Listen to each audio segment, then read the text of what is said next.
გიორგი, სულ მაინტერესებდა რაში იხარჯება ქვეყნის ბიუჯეტი.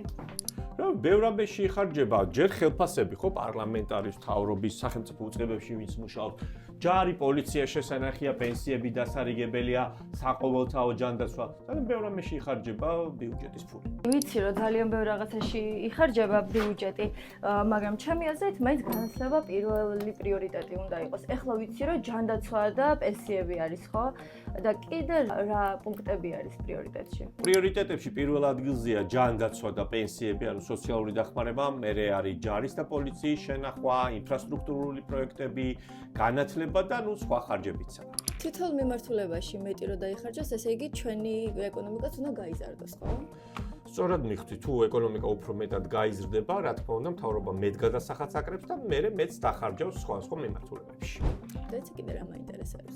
თუ თქვენს ანასავით ბევრი კითხვა გაქვთ, უყურეთ სრულ ეპიზოდს ჩვენს YouTube-ზე, ბიუჯეტზე და გადასახადებზე.